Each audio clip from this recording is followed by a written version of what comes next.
双语音标领航，注音阅读启蒙，叶兴阳有声读物。James Naismith, Engineer, An Autobiography, edited by Samuel Smiles. Preface. I have had much pleasure in editing the following memoir of my friend, Mr. Naismith.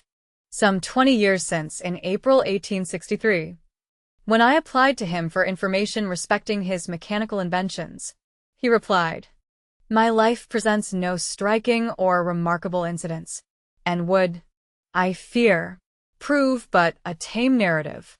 The sphere to which my endeavors have been confined has been of a comparatively quiet order, but, vanity apart, I hope I have been able to leave a few marks of my existence behind me in the shape of useful contrivances, which are in many ways helping on great works of industry."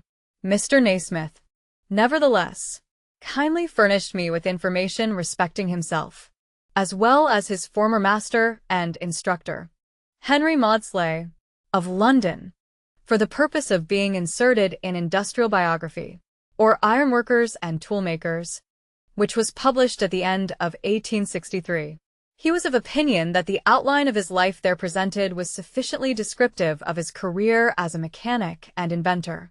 During the years that have elapsed since then, Mr. Naismith has been prevailed upon by some of his friends, more especially by Sir John Anderson, late of Woolwich Arsenal, to note down the reminiscences of his life, with an account of his inventions, and to publish them for the benefit of others. He has accordingly spent some of his well-earned leisure during the last 2 years in writing out his recollections. Having consulted me on the subject, I recommended that they should be published in the form of an autobiography, and he has willingly given his consent. Mr. Naismith has furnished me with abundant notes of his busy life, and he has requested me, in preparing them for publication, to make use of the pruning knife. I hope, however, that in editing the book I have not omitted anything that is likely to be interesting or instructive. I must add that everything has been submitted to his correction and received his final approval. The narrative abundantly illustrates Mr. Naismith's own definition of engineering, namely, common sense applied to the use of materials. In his case, common sense has been more especially applied to facilitating and perfecting work by means of machine tools. Civilization began with tools, and every step in advance has been accomplished through their improvement. Handicraft labor, in bone, stone, or wood, was the first stage in the development of man's power, and tools or machines, in iron or steel, are the last and most efficient method of economizing it, and enabling him to intelligently direct the active and inert forces of nature. It will be observed that Mr. Naismith, on his first start in life, owed much to the influence of his father, who was not only an admirable artist, the founder, as Sir David Wilkie termed him, of the landscape painting school of Scotland, but an excellent mechanic. His bow-and-string roofs and bridges show his original merits as a designer, and are sufficient to establish his ability as a mechanical engineer. Indeed, one of Mr. Naismith's principal objects in preparing the notes of the following work has been to introduce a memorial to the memory of his father, to whom he owed so much, and to whom he was so greatly attached through life. Hence the numerous references to him, and the illustrations from his works of art, of architecture, as well as of mechanics, given in the early part of the book. I might point out that Mr. Naismith's narrative has a strong bearing upon popular education, not only as regards economical use of time, careful observation, close attention to details, but as respects the uses of drawing. The observations which he makes as to the accurate knowledge of this art are very important. In this matter, he concurs with Mr. Herbert Spencer in his work on education. "It is very strange," Mr. Naismith said some years ago, "that amidst all our vaunted improvements in education, the faculty of comparison by sight, or what may be commonly called the correctness of eye, has been so little attended to." He accordingly urges the teaching of rudimentary drawing in all public schools. "Drawing is," he says, "the education of the eye. It is more interesting than words.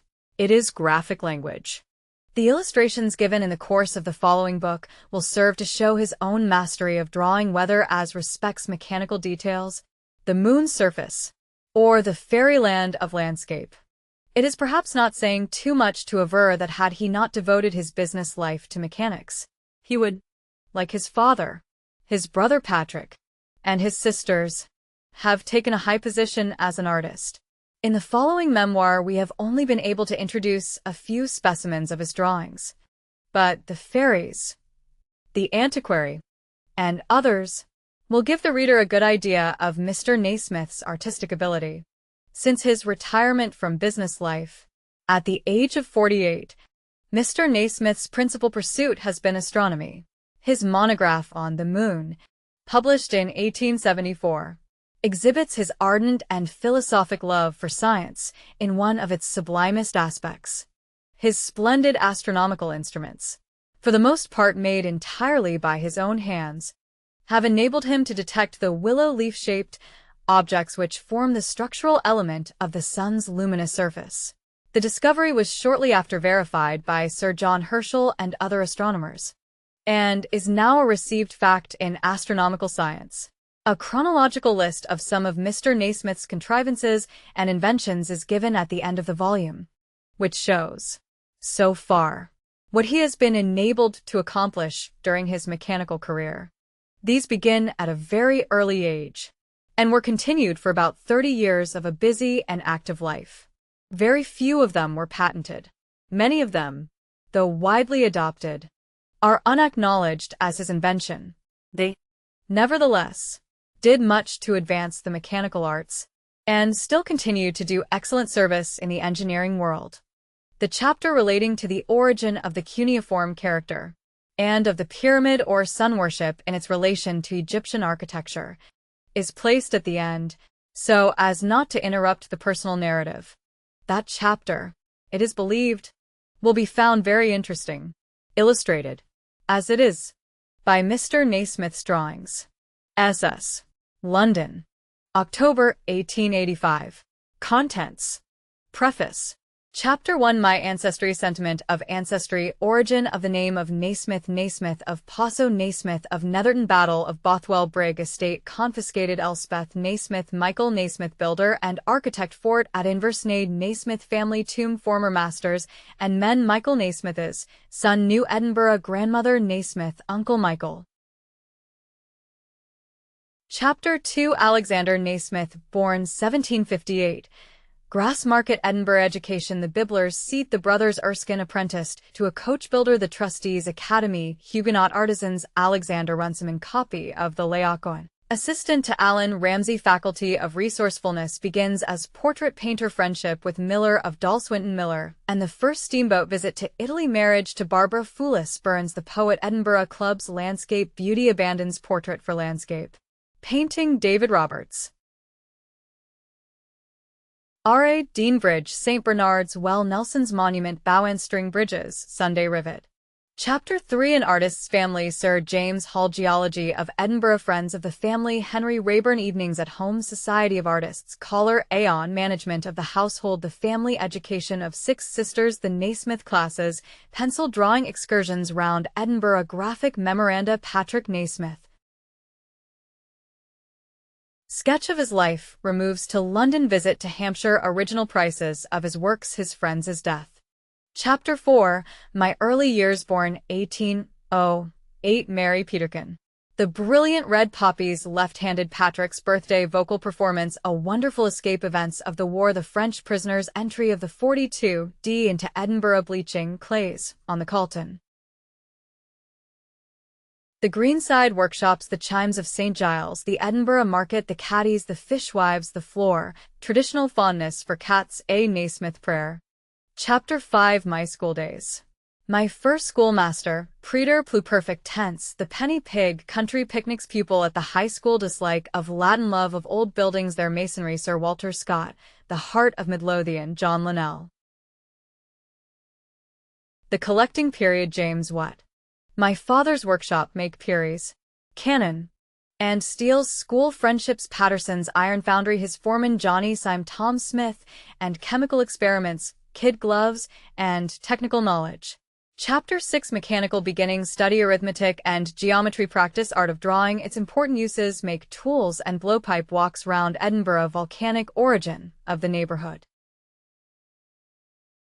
George IV's Visit the Radical Road Destructive Fires Journey to Stirling the Devon Ironworks Robert Bald Cairn Ironworks Coats of Mail found at Bannockburn Models of Condensing Steam Engine Professor Leslie Edinburgh School of Arts Attend University Classes Brass Casting in the Bedroom George Douglas Make a Working Steam Engine Sympathy of Activity The Expansometer Make a Road Steam Carriage Desire to Enter Maudslay's Factory. Chapter 7 Henry Maudslay. London Voyage to London with Specimens of Workmanship First Walk through London Visit to Henry Maudslay.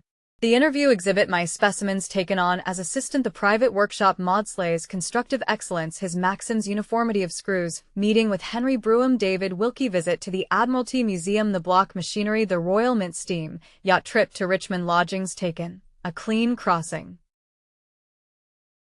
Chapter 8 Maudslay's Private Assistant Enter Maudslay's Service Rudimentary Screw Generator The Guide Screw Interview with Faraday Rate of Wages Economical Living My Cooking Stove Make Model of Marine Steam Engine My Collar Nut Cutting Machine Maudslay's Elements of High-Class Workmanship Flat Filing Standard Planes Maudslay's Lord Chancellor Maudslay's Visitors General Bentham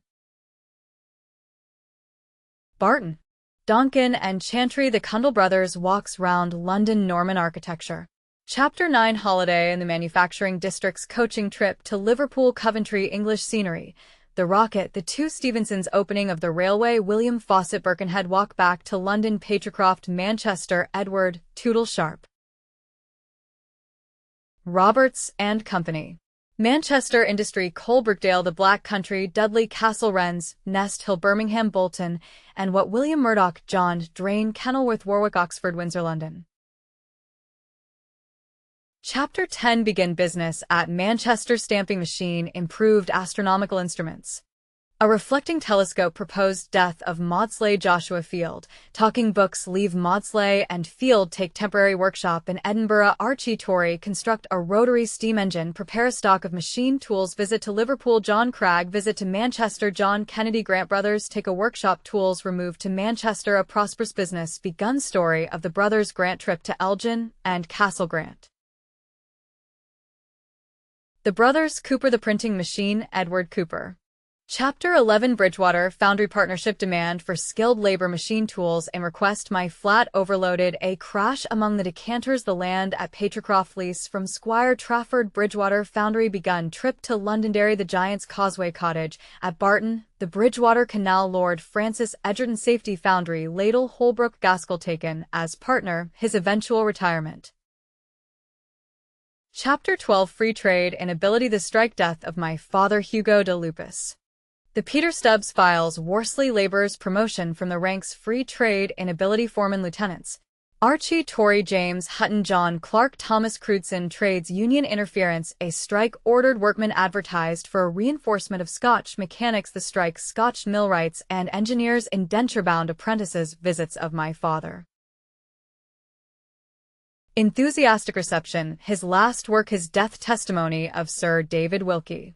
Chapter 13 My Marriage The Steam Hammer Preparations for a Home Influence of Chance Occurrences Visit to Mr. Hartop's near Barnsley Important Interview Eventual Marriage Great Western Railway Locomotives Mr. Humphreys and Great Western Steamship Forging of Paddle Shaft One of range of existing hammers The first steam hammer sketched its arrangement The paddle shaft abandoned my sketch copied and adopted my visit to Kreutzach Find steam hammer in operation. A patent taken out First steam hammer made in England Its general adoption patent secured for United States. Chapter 14 Travels in France and Italy The French Minister of Marine at Paris Roi Bayou Cherbourg Brestroche Fortendredem Rosine Architecture of Nimes Marseilles Toulon Voyage to Naples Genoa Pisa Bay of Naples. The National Museum Visit to Vesuvius The Edge of the Crater Volcanic Commotion Overflows of Burning Lava Wine Shop at Rosina Return Ride to Naples. Chapter 15 Steam Hammer Pile Driver The Royal Dockyard Steam Hammer for Devonport Scene at the first stroke My Lords of the Admiralty Steam Hammer Pile Driver required the new docks at Devonport. The pile driver delivered its description trail against the old method, its general adoption, happy thoughts testing of chain cables and anchors, causes of failure, punctiliousness of officials at royal dockyards, Egyptian workmen employed, a fiffy lally letter from Faraday. Chapter 16, Nuremberg St. Petersburg, Dannemora. Visit to Nuremberg, Albert Dürer, Adam Kraft. Visit to St. Petersburg, General Wilson, General Greg Struve, the astronomer palaces and shops, ivy ornamentation. The Emperor Nicholas, a royal salute. Francis Baird, work of Russian serfs. The Isaac Church voyage to Stockholm. Visit to UPS, the iron mines of Dannemora to Gothenburg by steamer, Motala, Trollhättan Falls. Swedish people, Copenhagen, Tycho Brahe. Zealand and Holstein, Holland. And return. Chapter 17, more about Bridgewater Foundry, Woolwich Arsenal, increased demand for self-acting tools, promotions of lads, the trades union again, strike against Platt Brothers, Edward Tootle's advice, friendliness between engineering firms, small high-pressure engines, uses of waste steam, improvements in calico printing, improvements at Woolwich Arsenal, enlargement of workshops, improved machine tools, the gun foundry and laboratories. Orders for Spain and Russia, rope factory machinery, Russian officers. Grand Duke Constantine, Lord Ellesmere's visitors, Admiral Kornilov. Chapter 18, astronomical pursuits, hobbies at home, drawing, Washington Irving, pursuit of astronomy, wonders of the heavens, construction of a new speculum, William Lassell Warren de la Rue, homemade reflecting telescope, a ghost, a Patercroft 20-inch diameter speculum, drawings of the moon's surface, structure of the moon, lunar craters, Pico, wrinkles of age, extinct craters, landscape scenery of the moon, meeting of British Association at Edinburgh, the base rock, Professor Owen Robert Chambers, the grooved rocks. Hugh Miller and Boulder Clay, lecture on the moon, visit the Duke of Argyll basaltic formation at Mull, the Giant's Causeway. The Great Exhibition, steam hammer engine, prize medals, interview with the Queen and Prince Consort, Lord Cockburn, visit to Bonald Hill. Chapter 19, more about astronomy, Sir David Brewster, Edward Cooper's lecture, cause of the sun's light, Lord Murray, Sir T. Mitchell, the Milky Way, countless suns, infusoria in Bridgewater Canal, rotary movements of heavenly bodies, Geological Society meeting, Dr. Vaughan, improvement of small arms factory. Enfield, generosity of United States government. The Enfield rifle. Chapter 20, retirement from business, letter from David Roberts. R.A.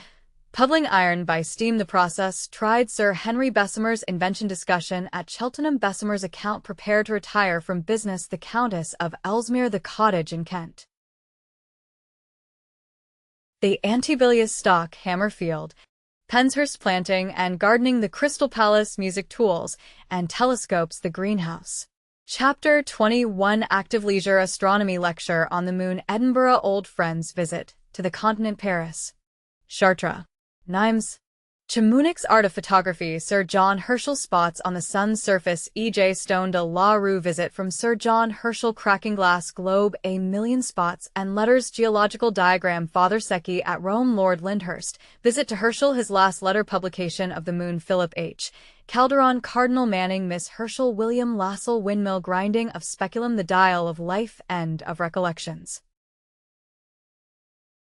List of inventions and contrivances. Articles on the sunray, origin of the pyramids and cuneiform character. Autobiography. Chapter 1. My ancestry. Our history begins before we are born. We represent the hereditary influences of our race, and our ancestors virtually live in us. The sentiment of ancestry seems to be inherent in human nature, especially in the more civilized races. At all events, we cannot help having a due regard for the history of our forefathers. Our curiosity is stimulated by their immediate or indirect influence upon ourselves. It may be a generous enthusiasm, or, as some might say, a harmless vanity, to take pride in the honor of their name. The gifts of nature, however, are more valuable than those of fortune, and no line of ancestry, however honorable, can absolve us from the duty of diligent application and perseverance, or from the practice of the virtues of self-control and self-help. Sir Bernard Burke. in his peerage and baronetage ed. 1879 pp. 885-6, gives a faithful account of the ancestors from whom I am lineally descended. The family of Naismith, he says, is one of remote antiquity in Tweedale, and has possessed lands there since the 13th century. They fought in the wars of Bruce and Balliol, which ended in the independence of Scotland. The following is the family legend of the origin of the name of Naismith. In the troublous times which prevailed in Scotland before the union of the crowns, the feuds between the king and the barons were almost constant. In the reign of James III, the House of Douglas was the most prominent and ambitious. The Earl not only resisted his liege lord, but entered into a combination with the King of England, from whom he received a pension. He was declared a rebel, and his estates were confiscated. He determined to resist the royal power and cross the border with his followers. He was met by the Earl of Angus, the Maxwells, the Johnstons, and the Scots. In one of the engagements which ensued, the Douglases appeared to have gained the day, when an ancestor of the Naismiths, who fought under the royal standard, took refuge in the smithy of a neighboring village. The smith offered him protection, disguised him as a hammerman, with a leather apron in front, and asked him to lend a hand at his work. While thus engaged, a party of the Douglas partisans entered the smithy. They looked with suspicion on the disguised hammerman, who, in his agitation, struck a false blow with the sledge-hammer, which broke the shaft in two.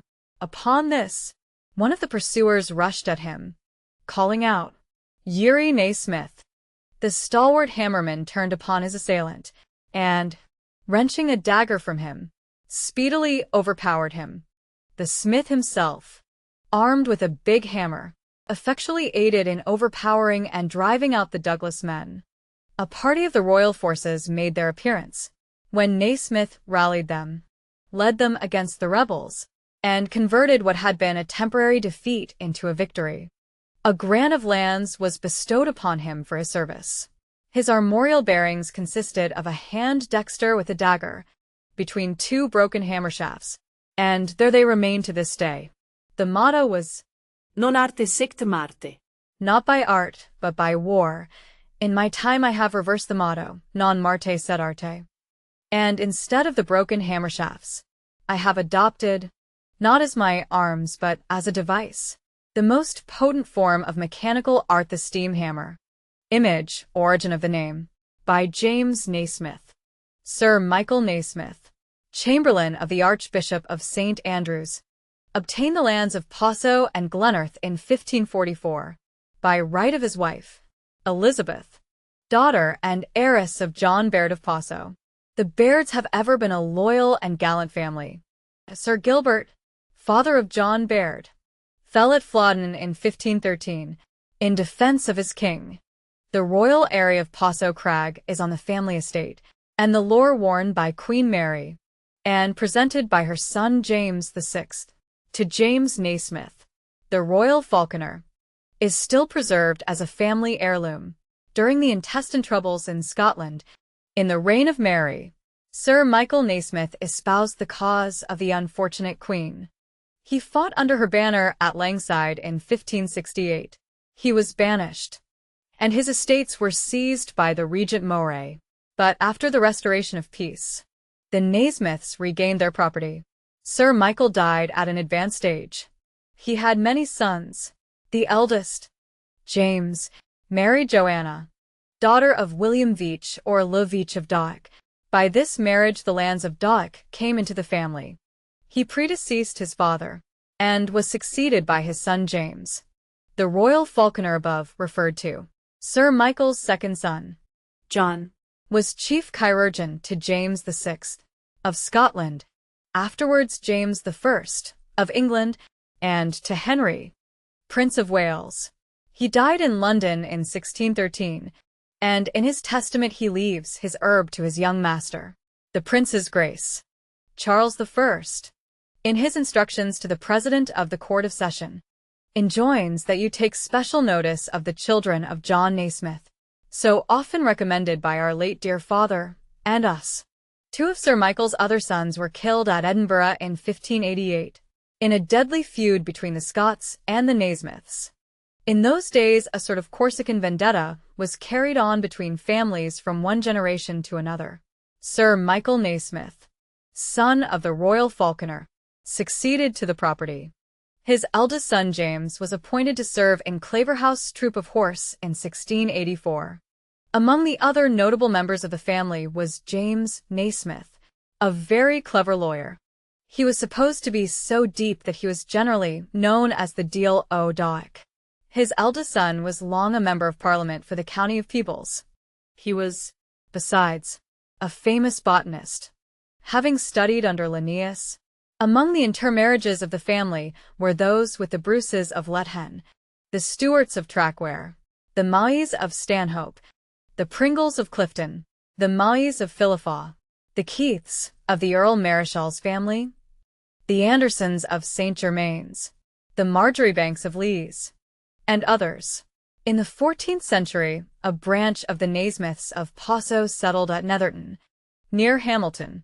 They bought an estate and built a residence. The lands adjoined part of the Duke of Hamilton's estate, and the house was not far from the palace. There the Naismiths remained until the reign of Charles II. The king, or his advisers, determined to introduce episcopacy, or, as some thought, Roman Catholicism, into the country, and to enforce it at the point of the sword. The Naismiths had always been loyal until now, but to be cleft by sword and pricked by spear into a religion which they disbelieved was utterly hateful to the Netherton Naismiths. Being Presbyterians, they held to their own faith. They were prevented from using their churches. Footnote. In the reign of James II of England and James VII of Scotland, a law was enacted that whoever should preach in a conventicle under a roof, or should attend, either as a preacher or as a hearer, a conventicle in the open air, should be punished with death and confiscation of property. And they accordingly met on the moors, or in unfrequented places for worship. The dissenting Presbyterians assumed the name of Covenanters. Hamilton was almost the center of the movement. The Covenanters met, and the king's forces were ordered to disperse them. Hence the internecine war that followed. There were Naismiths on both sides, Naismiths for the king, and Naismiths for the Covenant. In an early engagement at Drumclog, the Covenanters were victorious. They beat back Claverhouse and his dragoons. A general rising took place in the West Country. About 6,000 men assembled at Hamilton, mostly raw and undisciplined countrymen. The king's forces assembled to meet them, 10,000 well-disciplined troops, with a complete train of field artillery. What chance had the Covenanters against such a force? Nevertheless, they met at Bothwell Bridge, a few miles west of Hamilton. It is unnecessary to describe the action. Footnote. See the account of a Covenanting officer in the appendix to the Scots Worthies. See also Sir Waiter Scott's Old Mortality, where the Battle of Bothwell Brig is described. The Covenanters, notwithstanding their inferior force, resisted the cannonade and musketry of the enemy with great courage. They defended the bridge until their ammunition failed. When the English guards and the artillery crossed the bridge, the battle was lost. The Covenanters gave way and fled in all directions. Claverhouse, burning with revenge for his defeat at Drumclog, made a terrible slaughter of the unresisting fugitives. One of my ancestors brought from the battlefield the remnant of the standard, a formidable musket, gun Bothwell we afterwards called it, an Andrea Ferrara, and a powder horn. I still preserve these remnants of the Civil War. My ancestor was condemned to death in his absence, and his property at Netherton was confiscated. What became of him during the remainder of Charles II's reign, and the reign of that still greater tormentor, James II, I do not know. He was probably, like many others, wandering about from place to place, hiding in wildernesses or caves, destitute, afflicted, and tormented. The arrival of William III, restored religious liberty to the country, and Scotland was again left in comparative peace. My ancestor took refuge in Edinburgh, but he never recovered his property at Netherton. The Duke of Hamilton, one of the trimmers of the time, had long coveted the possession of the lands, as Ahab had coveted Naboth's vineyard. He took advantage of the conscription of the men engaged in the Bothwell-Brigg conflict, and had the lands forfeited in his favor. I remember my father telling me that, on one occasion when he visited the Duke of Hamilton in reference to some improvement of the grounds adjoining the palace, he pointed out to the Duke the ruined remains of the old residence of the Naismiths. As the First French Revolution was then in full progress, when ideas of society and property seemed to have lost their bearings, the Duke good-humoredly observed, Well, Naismith, there's no saying but what, some of these days, your ancestors' lands may come into your possession again. Before I quit the persecutions of the good old times, I must refer to the burning of witches. One of my ancient kinswomen, Elspeth Naismith, who lived at Hamilton, was denounced as a witch. The chief evidence brought against her was that she kept 4 black cats and read her Bible with 2 pairs of spectacles, a practice which shows that she possessed the spirit of an experimental philosopher. In doing this, she adopted a mode of supplementing the power of spectacles in restoring the receding power of the eyes. She was in all respects scientifically correct. She increased the magnifying power of the glasses, a practice which is preferable to using single glasses of the same power, and which I myself often follow.